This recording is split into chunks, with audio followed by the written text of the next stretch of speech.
कान्हा दीन दयाल तेरी जय होवे। कान्हा दीन दयाल तेरी जय होवे। जय जय मदन गोपाल तेरी जय होवे। श्याम सलोने मुरली बजैया, श्याम सलोने मुरली बजैया। नंद दुलारे ब्रज के छैया, नंद दुलारे ब्रज के छैया। गोकुल के नंदलाल तेरी जय होवे। गोकुल के नंदलाल तेरी जय होवे। जय यशोदा के लाल जय होवे। जय जय सीताराम, जय जय राधे श्याम, नमः पार्वती पते, हर हर महादेव। हरिशरण अनंत कोटि ब्रह्मांड नायक सर्वेश्वर पूर्ण परात्पर ब्रह्म,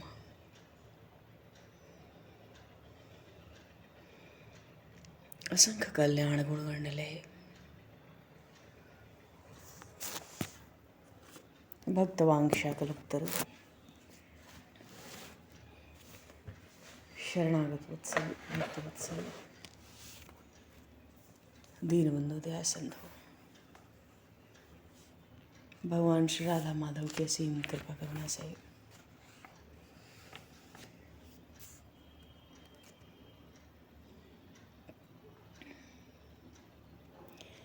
शरणवन जी महाराज की परम पावन भाव में सन्निधि में, महापुरुषों की भाव में उपस्थिति में एवं आप सभी श्रद्धालु भक्त वैष्णवों की मंगल सन्निधि में मानव जीवन का सर्वोत्कृष्ट फल भगवत गुणगान, भगवत स्मरण का आनंद हम सभी भगवान श्री कृष्ण की बाल लीलाओं के माध्यम से प्राप्त करने जा रहे हैं।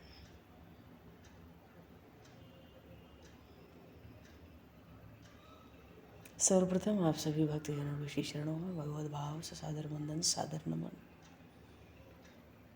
आप सभी को यथा योग्य जय सिया राम, जय जय श्री राधे, हरि शरणम।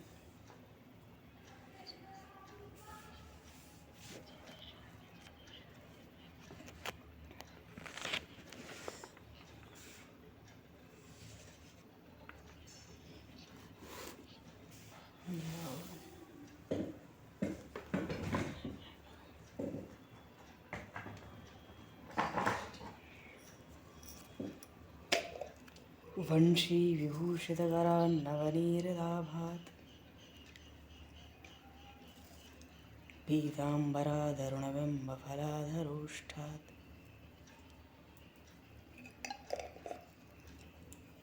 पूर्णेन्दुसुन्दरमुखादरविन्दनेत्रात् कृष्णात् परं किमपि तत्त्वमहं न जाने। कृष्णात् परं किमपि तत्त्वमहं न जाने।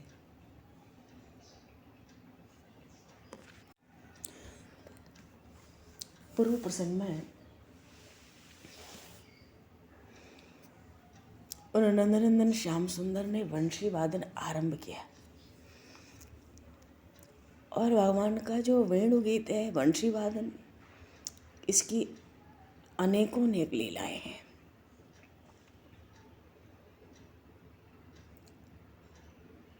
ये जो गोपियां हैं, वस्तुतः जो अथर्ववेदीय श्री कृष्णोपनिषद है, उसमें भगवान श्री राधा माधव का चिंतन आया है। राधाम कृष्ण स्वरूपाम वै कृष्णम राधा स्वरूपिणम कलात्मानम निकुंजस्थम गुरु रूपम सदा भजे। ऋग्वेद में भी श्री राधा उपनिषद में आई हैं बहुत सी चीजें तत्व की। तो ये जो अथर्ववेदी श्री कृष्णोपनिषद है, उसमें एक महत्वपूर्ण बात आई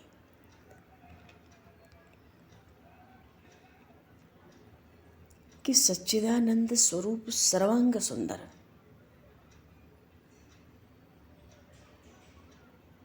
मर्यादा पुरुषोत्तम भगवान श्री रामचंद्र को, मानो उन्हीं श्री कृष्ण तत्व को प्रभु श्री राम के तत्व से उस रूप में वन में भ्रमण करते हुए देखा गया। जब प्रभु दंडक वन में भ्रमण कर रहे थे तो भगवान की उस रूप माधुरी को देखकर जो वन के वासी ऋषि मुनिगण थे विस्मित हो गए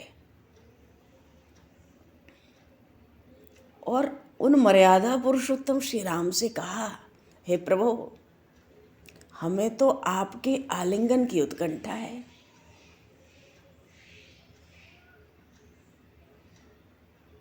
तब उन मर्यादा पुरुषोत्तम ने कहा था, आप लोग अन्य जन्म में मेरे कृष्णावतार में गोपिका होकर मेरा आलिंगन प्राप्त कर सकोगे।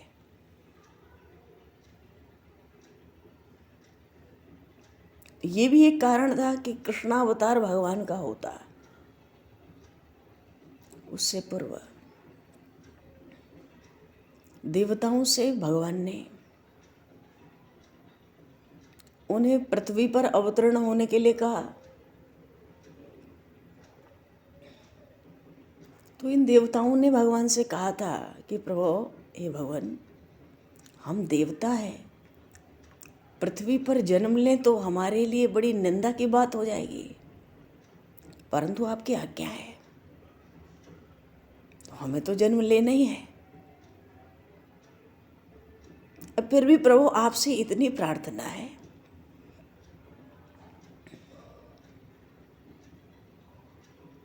कि हमें ऐसे रूप में वहां उत्पन्न आप न करें जिसके कारण आपके अंग स्पर्श से वंचित रहना पड़े।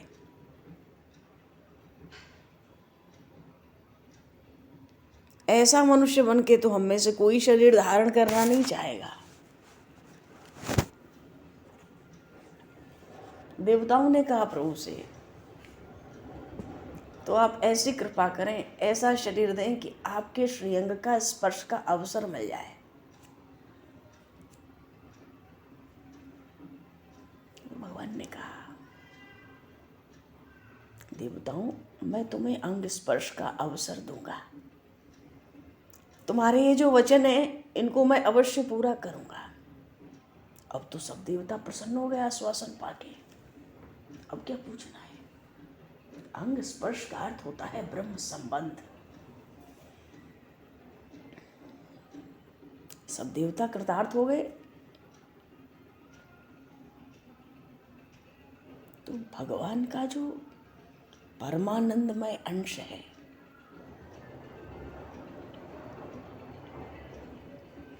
वो ही नंदराय जी के रूप में प्रकट हुआ और नंदरानी श्री यशोदा के रूप में साक्षात मुक्ति देवी अवतरण हुई। तभी तो पूर्व प्रसंग में बात आई कि ब्रह्म विद्या जो वैष्णवी माया है वो माता देवकी के रूप में प्रकट हुई। सब वेद वसुदेव जी के रूप में प्रकट हुए।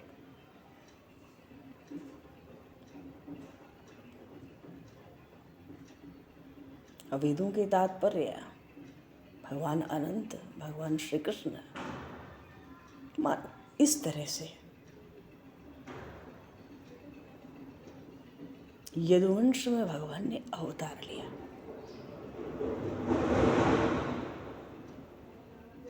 तो सब वेदों के जो मूर्तिमान अर्थ हैं वही तो वृंदावन में गोप गोपियां हैं। तभी तो भगवान वहीं क्रीड़ा करते। वेद की ऋचाएं ही गौएं और गोपियां हैं।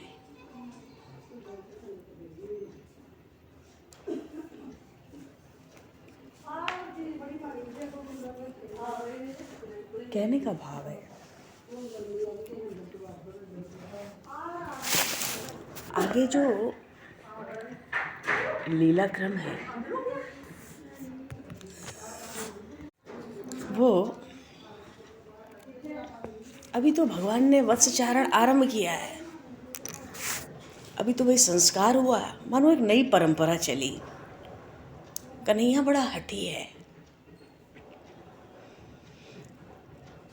ये प्रसंग इसलिए आ रहा है क्योंकि भगवान वन में आ गए। नंद भवन और उसके प्रांगण से निकल के उनको वन में विहार करने की, भ्रमण करने की मानो घर से अनुमति मिल गई, मैया बाबा की तरफ से भी। महर्षि वशिष्ठ है। देखो, भगवान की सन्निधि कभी भी किसी को भी किसी भी रूप में अचानक तो प्राप्त नहीं होती। अब किसी का कोई पुण्य हो और वो भगवान की प्राप्ति कराने में समर्थ हो, ये हो नहीं सकता। हाँ, जन्म जन्म के पुण्यों का उदय हुआ है। वो पुण्यों का उदय यही कह सकता है कि हाँ, कि हमारे अंतर में परमात्मा के प्राप्ति की कामना उदय हो गई है। जन्म जन्मांतर के पुण्य बस यहीं तक फलित हो सकते हैं कि हमारे अंतःकरण में परमात्मा को प्राप्त करने की तीव्र उत्कंठा हो जाए। पुण्यों का इसके आगे कोई काम नहीं है। अब यही कामना प्रबल होती है तो जीव साधन करता है।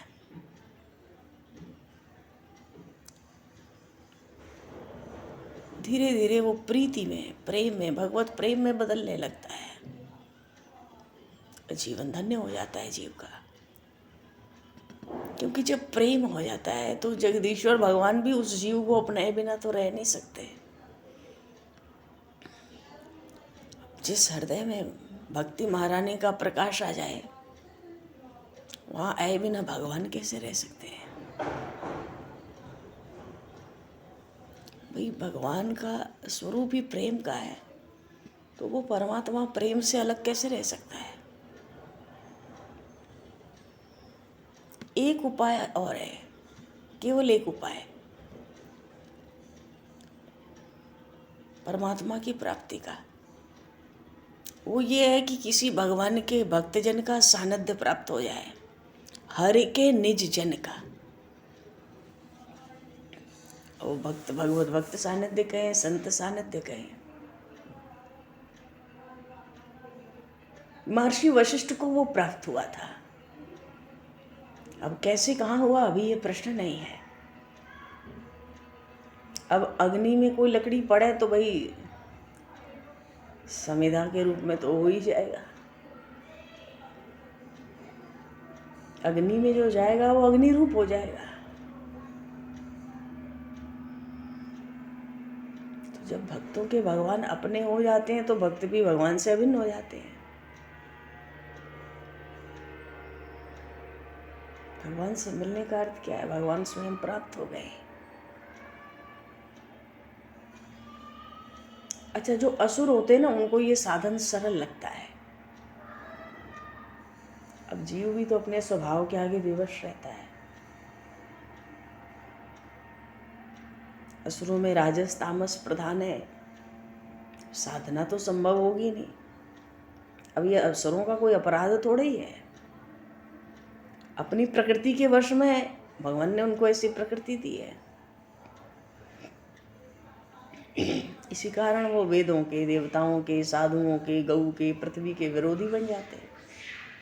प्रकृति ऐसी है।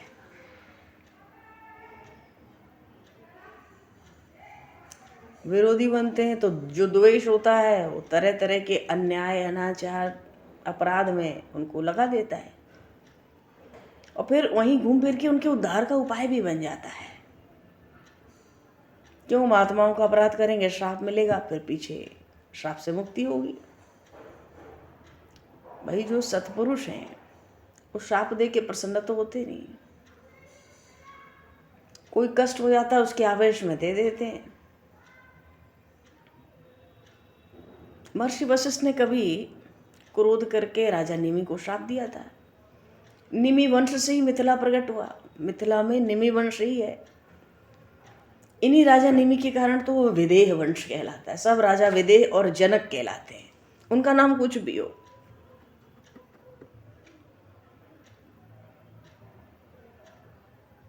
राजा नेमि और राजा इक्ष्वाकु सबके पुरोहित महर्षि वशिष्ठ ही थे आरंभ में। अब यजमान का यज्ञ तो कराना पड़ेगा। राजा नेमि ने कहा, महर्षि वशिष्ठ मेरा यज्ञ है, कराना है। महर्षि वशिष्ठ ने कहा, मैं स्वर्ग से होके आ रहा हूँ, वहाँ कोई अनुष्ठान कराना है, पीछे तुम्हारा आकर कराऊंगा। पर स्वर्ग का समय तो बहुत लंबा होता है ना।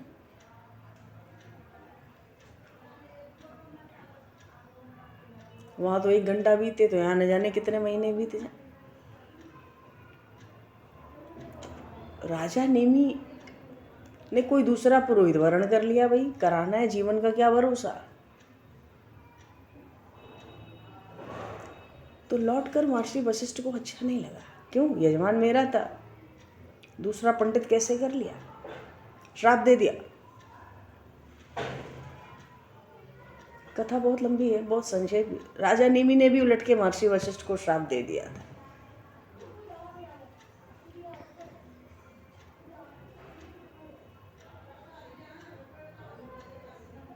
महर्षि वशिष्ठ को लगा,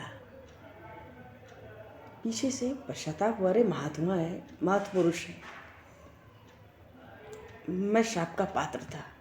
ठीक तो कहता था वो नेमि, आयु का क्या ठिकाना है, पुण्य का संकल्प किया था, कल का क्या भरोसा। उसकी बात निर्दोष है। अच्छा किया दूसरे पुरोहित को वर्ण कर लिया।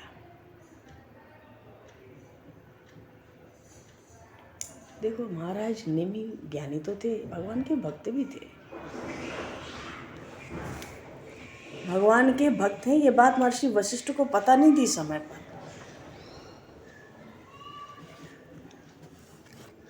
वस्तुतः उसका प्राकट्य, उसका प्रकाश तो तभी फैला जब उन भगवती आद्याशक्ति माँ सीता का वहाँ आविर्भाव हुआ उस वंश में।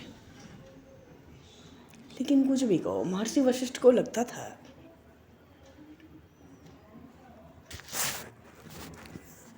कि राजा नेमि के शाप से मैं पवित्र हो गया। कैसे पवित्र हो गया? अरे पहले का जन्म तो अप्सरा को देखकर काम से मोहित होकर मित्र और वरुण देवता का पुत्र हुआ था मैं।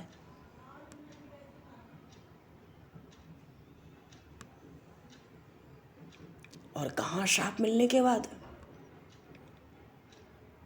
वस्तुतः दोनों का शरीर छूट गया।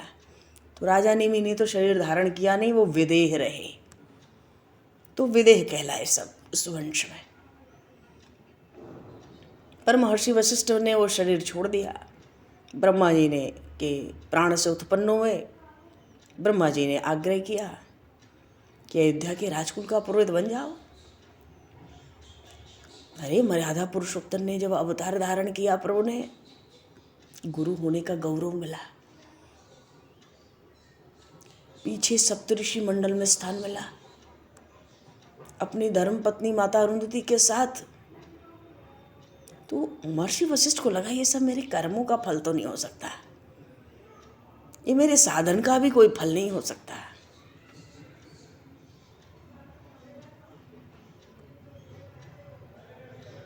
ये तो नेमि के शाप का ही प्रसाद है। देखो राजा नेमि ने दूसरा शरीर भी धारण नहीं किया। अब सप्तऋषि बन जाए तो दायित्व भी तो बढ़ता है। तो जो असुर था ना, मूर दानव का पुत्र प्रमील, एक दिन महर्षि वशिष्ठ के आश्रम आया। वहाँ कामधेनु नंदिनी लोभ हो गया देखती।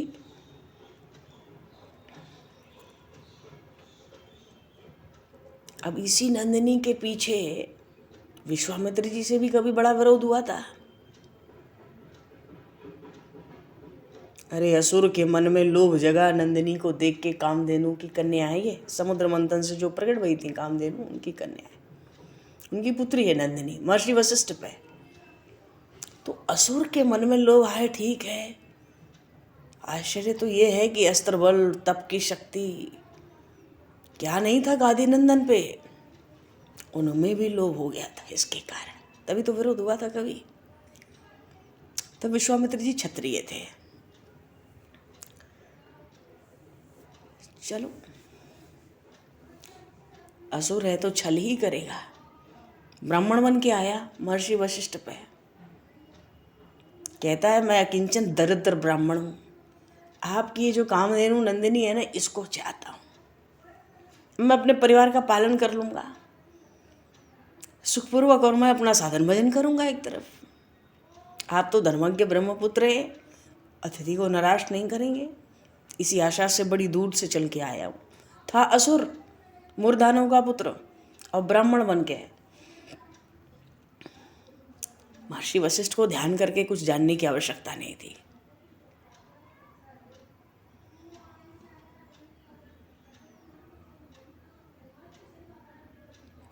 वस्तुतः जब भगवान श्री राम ने अपने बचपन में, त्रेता युग में ही, जब पहली बार महर्षि वशिष्ठ को प्रणाम किया था ना,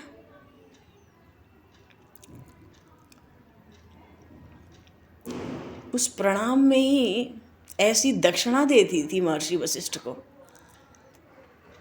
कि कोई भी माया महर्षि वशिष्ठ पे आवरण डाल नहीं सकती थी। बोली श्री राम राजा सरकार की, ऐसे भगवान की महत्ता।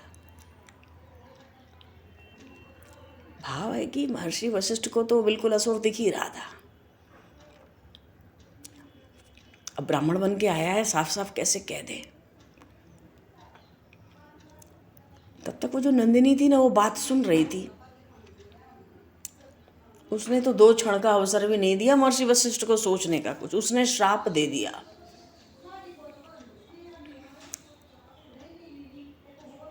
उस नंदिनी ने श्राप दे दिया उस ब्राह्मण को। ब्राह्मण कहाँ था, वो तो असुर का पुत्र था, दैत्य था। नंदिनी कहती तू दैत्य होकर ऋषि की गौ को छल से अपहरण करने आया है, जा गोवत्स बन। और भैया इतना कहते ही ब्राह्मण शरीर तो गायब, असुर का शरीर भी गायब। अब तो हुष्ट पुष्ट काला बछड़ा बन गया। महर्षि वशिष्ठ के चरणों में मस्तक रखा पहले उसने, अब तो उसके नेत्रों से अश्रुधारा चलती है।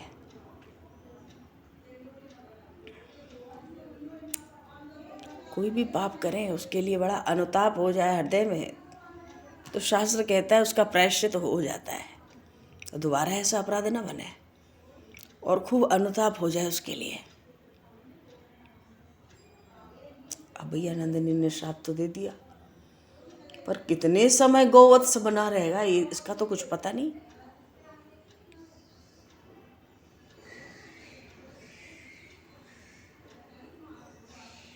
अब समुद्र मंथन में कामधेनु प्रकट भई, उसकी कन्या ये नंदिनी। और कामधेनु कौन है, वो जो गोलोक में सुरभि गैया है ना, उन्हीं के अंश से प्रकट है। तो वही कुल मिला के बात तो ये हुई कि इस नंदिनी ने जो श्राप दे दिया इस दैत्य को, अब इसका उद्धार तो वही गोलोक बिहारी ही करें। गोलोक बिहारी जब गोपाल बनेंगे तो ये जो गोवत्स है इसका कुछ कल्याण हो जाए तो हो जाए। दैत्य ने उनके चरण पकड़ लिए, यही बहुत था, बढ़िया हो गया उस समय। और सृष्टि में निर्दोष कुछ नहीं होता है जी। नंदिनी ने शाप तो दिया, उसमें बड़ा एक अनर्थ भी हो गया। भाई गोवत्स होगा, बछड़ा होगा तो बड़ा होके बैल वही तो बनेगा, और बैल साक्षात धर्म का स्वरूप है, और ये तो दैत्य है।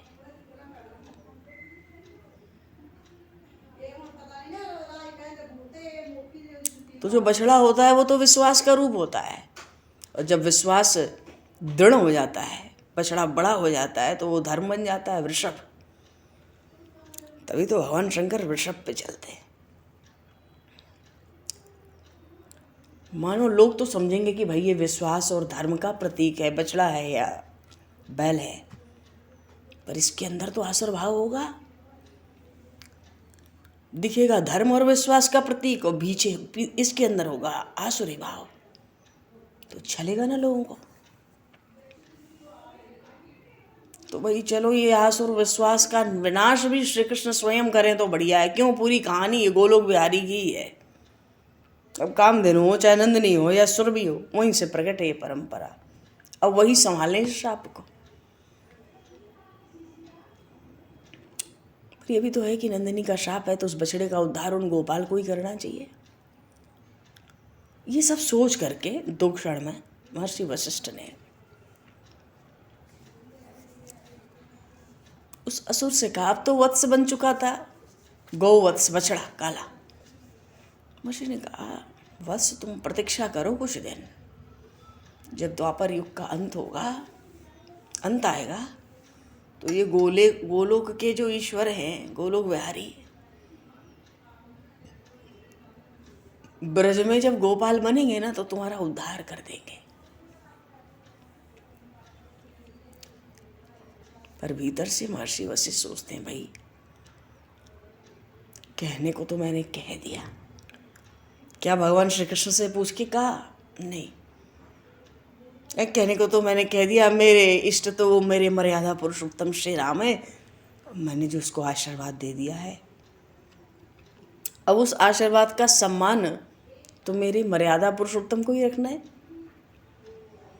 क्यों? जानता हूं वो ही ब्रज में नंदनंदन बनकर आए हैं, और फिर मैं तो उनका गुरु हूं, मुझे उनसे अनुरोध भी कहाँ करना है इस चीज के लिए, वो तो मेरा आदेश ही मांगता है। पर मैं वहां जाऊं तो एक बड़ी बड़ी बाधा है, ब्रज में जाऊं तो अब मुझे देखते ही वो वही साकेत का संकोचीनाथ बन जाएगा। ब्रज में तो वो उन्मुक्त विहार कर रहे हैं। अरे जी, विहार तो बनका ऐसा कि मत कहो, इन नंदनंदन श्याम सुंदर की लीलाओं का कोई पार नहीं है। बोलते कैसा? कोई बोल नहीं सकता, कोई बोल नहीं सकता श्री कृष्ण की तरह, कोई चल नहीं सकता उनकी तरह, कोई देख नहीं सकता उनकी तरह। बड़ी विचित्र विचित्र लीलाएं हैं आगे। तो यहाँ तो महर्षि वशिष्ठ सोच रहे हैं, वहाँ तो भाई स्वतंत्र विहार है गोप वालों में, और अब तो पनघट पर भी पहुँचने लगे, कर भी मांगते हैं। यमुना जी का एक घड़ा जल भरा है, कर दो। क्यों भाई? तेरा है और कहा, यहाँ क्यों आई है जल लेने? जा उधर। तो जहाँ ऐसी लीलाएं हैं तो महर्षि वशिष्ठ सोचेंगे भैया जाओ तो अवरोध ही बनेंगे। हाँ, ये जो मेरा भाई देवर्षि नारद है, इसको घूमने की लत लगी हुई है, व्यसन है, और आजकल ब्रज तो उनके आकर्षण का केंद्र बनी गया है, और ब्रज का सारा संवाद मानो, सारी कथा, वहाँ के लीला प्रसंग वो सुनाई देता है मुझे।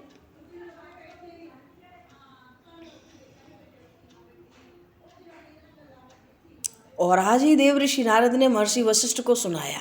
क्या कहते हैं? हे महर्षि वशिष्ठ, इन ब्रजराज के कुमार का आप दर्शन करते, अब वो अयोध्या में हो या वृंदावन में, दूसरा तो हुआ नहीं करता है। आज वन में देखने योग्य शोभा थी गोपों के बालकों की, दर्शन किए होते तो आप भी गदगद हो जाते।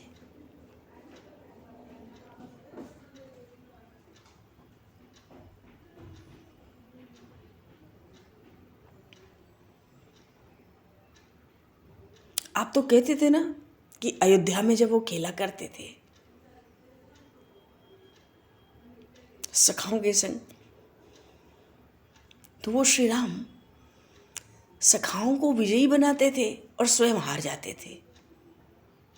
उस समय तो आपसे सुना था, आज ये मैं प्रत्यक्ष देखकर आ रहा हूं ब्रज में। महर्षि के हृदय में बड़ा आनंद हुआ, मुस्कुराए महर्षि वशिष्ठ। क्या देख कर आए हो? सुनाओ, क्या कर रहे हैं मेरे मर्यादा पुरुषोत्तम? बोले बस वहां मर्यादा ही नहीं है, बाकी सब है, पुरुषोत्तम तो वो हैं ही। बोलिए श्री भक्तवत्सल भगवान की जय। मल्ल युद्ध हो रहा था आज, उस मल्ल युद्ध में जांघों पे ताल दिए जा रहे हैं, एक दूसरे को पटकनी दी जा रही है, पर सबसे सुकुमार वो श्याम सुंदर हैं। और आपके जो सर्वेश्वर है ना, आपके मर्यादा पुरुषोत्तम, आज मैंने देखा है इन सर्वेश्वर को सब जितने भी गोप कुमार हैं सब पटकनी दे देते हैं।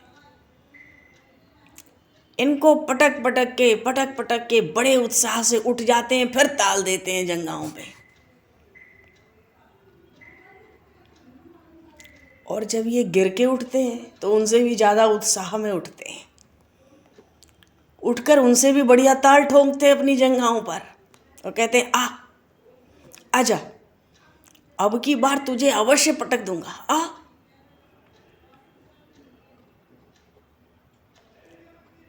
पर कोई गोप सखा ऐसा नहीं था जिसने इनको पटकनी न दी हो बढ़िया। बड़े बड़े उत्साह से उठते हैं बार बार। पर हाँ, इनके सखा इनके अंग को पकड़ते हैं बड़ा संभल कर। इनको तो किसी के साथ विजयी बनना ही नहीं है। हाँ, एक बात देख कर आया हूं।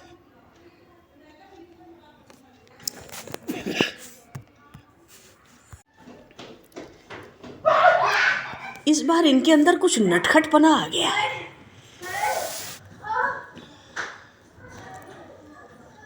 गिरते हैं तो अपनी पराजय को स्वीकार नहीं करते।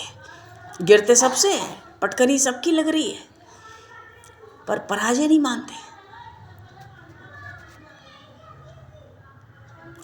ये श्याम सुंदर नंदन तो यही कहता हुआ कूदता रहता है कि तुम लोग अन्याय करते हो हमारे साथ, मल्ल युद्ध में नियम के विरुद्ध काम करते हो, तब मेरी पटकनी होती है। फिर भी उत्साहित है, खूब कूद रहा है। आंख मिचौनी तक तो इनको खेलनी नहीं आती। इतने बड़े बड़े विशाल नेत्र, कमल के समान इन राजीव नयन के।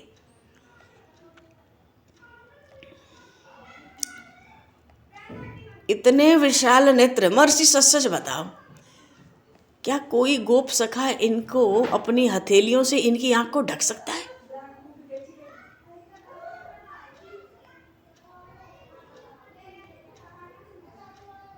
पर इससे लाभ भी क्या है? तो वो सर्वज्ञता भी क्या करे, इनकी धरी की धरी रह जाती है।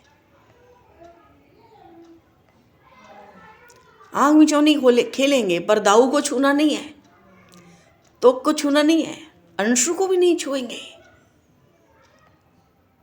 तेजस्वी को भी नहीं, देवप्रस्थ को भी नहीं छूना इनको। पास में ही खड़े हो तो भी नहीं छुएंगे। तो किसको छुएंगे? किसको ढूंढते हैं आंख मिचौनी में? श्रीदामा को, भद्र को, और बहुत हुआ तो सुबल या बरूथब मिल जाए।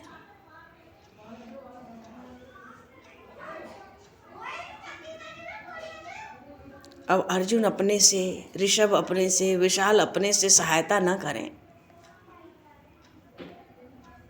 स्वयं इनके स्पर्श में ना आ जाएं, तो वही फिर तो सदा यही दांव लेते रहे, इन्हीं की आंख में पट्टी बंधी रहेगी। क्योंकि पकड़ना तो श्रीदामा को है, सुबल को है, भद्र को है, बरूथब को, और किसी को पकड़ना नहीं है। और कुछ कुछ तो इनके स्पर्श में जानबूझकर आ जाते हैं, और आ जाते हैं तो भाई दूसरे की आंख में पट्टी बनती है, आंख मिचौनी में। अब ये छिपते हैं। महर्षि ये बताओ, ये छिपे तो कहाँ छिपे? क्यों, क्या करें अपनी अंग कांति का?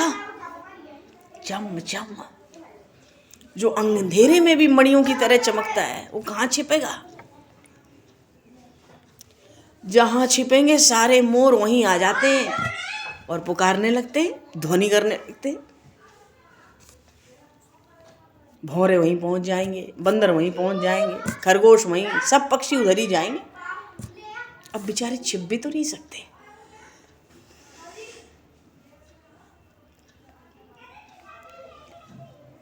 और आज तो लाठी चला रहे थे, आज इनको लाठी चलाना सीखना था।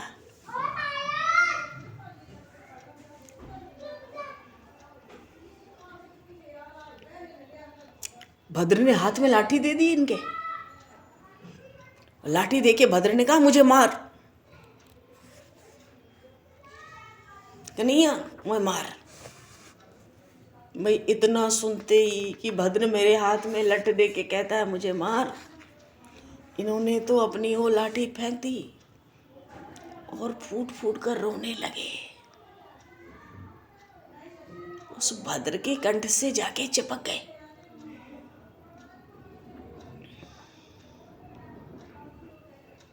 कोई गोप सखा इनसे ये कहे कि तू मेरे ऊपर लाठी चला, इतना भी सुनना इनको सहन नहीं होता।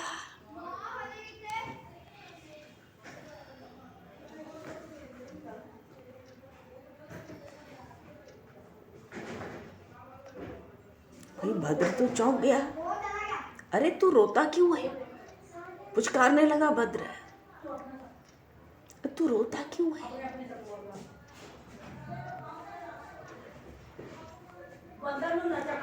वो आपके साकेत निवासी कहते, भद्र तू बता, तू मेरे किस अपराध से कहता है कि तू मुझे लाठी से मार, मैं तुझे लाठी से मारूं? ये कहते कहते तो फिर चिक चिक के रोने लगे, मानो कि मुझसे सब क्या अपराध हो गया इतना बड़ा कि तू कहता है मैं तुझे लाठी से मारूं। भद्र हंसने लगा। अरे लाठी चलाना सीखेगा कैसे? तू लगा लाठी, मुझे लाठी लगेगी नहीं तेरी, मैं तो बहुत अच्छी लाठी चलाना जानू। मुझे तो तेरी लाठी पे लाठी मारनी है अपनी, ये बात है। तू कहाँ रो रहे हो? कैसे सीखे हो? रूठ गए। मैं नहीं सीखता, जा। भद्र तू अच्छा नहीं है।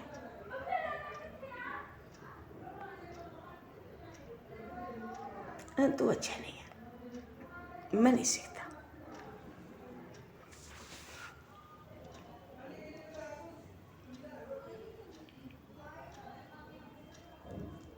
अजी देव ऋषि नारद तो ऐसी न जाने कितनी लीलाएं बड़ी तन्मयता से वर्णन कर रहे हैं।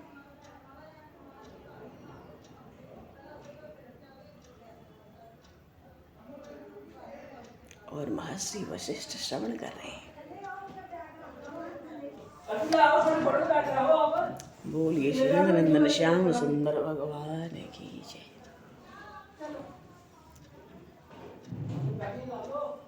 नटवर नागर है, नटखट बड़े हों, हृदय से बड़े कोमल हैं, श्रीअंग से भी अतिशय कोमल है। महर्षि देव ऋषि नारद को आज यही लीलाएं वर्णन करने दो और महर्षि वशिष्ठ तो आनंद में मगन हो गए, गदगद हो रहे लीलाओं को सुन सुन के। समय को दृष्टिगत करते हुए हम लोग वाणी को विराम दिया है। बोलिए श्री नंदन श्याम सुंदर भगवान की जय। श्री बाल कृष्ण लाल की जय। मर्यादा पुरुषोत्तम श्री राम राजा सरकार की जय। श्री गौरी शंकर भगवान की, सब संतन की जय, सब भक्तन की जय, सतगुरुदेव भगवान की जय। भगवान समय को दृष्टिगत करते आज यहीं पर वाणी को विराम। वाक्य पुष्पांजलि प्रभु के श्री चरणों में सादर समर्पित। आप सभी को भी यथायोग्य जय सिया राम, जय जय श्री राधे, हरि जय जय सिया राम, जय जय श्री राधे, हरि चरण, जय श्री सीताराम, जय जय श्री राम, जय श्री राम, राम